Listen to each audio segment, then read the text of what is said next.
Union has evolved over time from an economic union to an increasing political one. The EU and European Union has started to act more as a nation state, while the attempts it have a constitution for the EU have failed.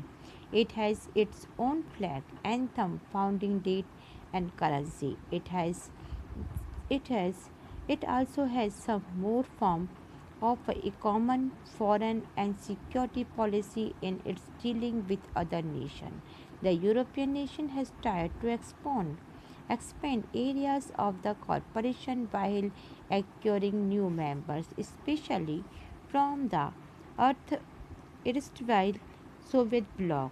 The process has not proved easy to the people in many countries are not very anesthetic in giving the EU power that were exercised by the government of their country.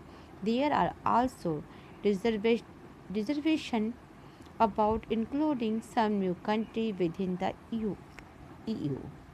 एक लंबे समय से बना हुआ European union economy सहयोग वाली system से बदलकर ज़्यादा से ज़्यादा ये पॉलिटिकल रूप लेता चला गया। अब यूरोपियन यूनियन स्वयं काफ़ी हद तक एक बहुत ही बड़ा एक स्टेट की तरह काम करने लगा, जबकि यूरोपियन यूनियन का एक कॉन्स्टिट्यूशन बनाने की ज़रूरत जिसको मानी गई थी वो फेल हो गई थी। लेकिन इसने अपना एक फ्लैग बनाया, एंथम बनाया और साथ ही अपना एक डे बनाया जिस समय इसको स्टेबलाइज किया गया था। यानी कि इसने अपना फ्लैग बना लिया एंड फाउंडेशन डेट, एंथम और करेंसी भी ऐसी बनाई जो सभी कंट्रीज़ में एक साथ चलेगी और अन्य जो अदर कंट्रीज़ है इन लोगों के साथ भी इसने काफ़ी अच्छा रिलेशन बनाया।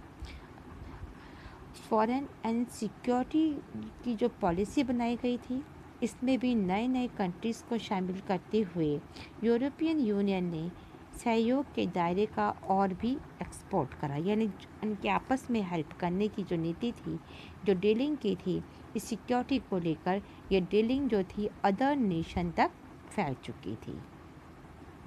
जो भी नए इसके अंदर और भी मेंबर्स बने, अब जो मेंबर्स बनने थे वो सोवियत यूनियन वाले खेमे के अंदर थे, यानी जो ब्लॉक बना हुआ था वो उसके अंदर थे।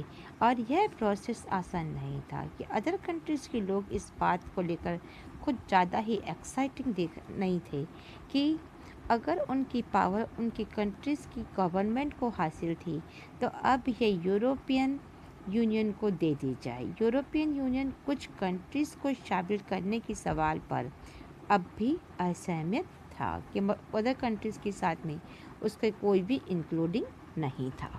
The EU has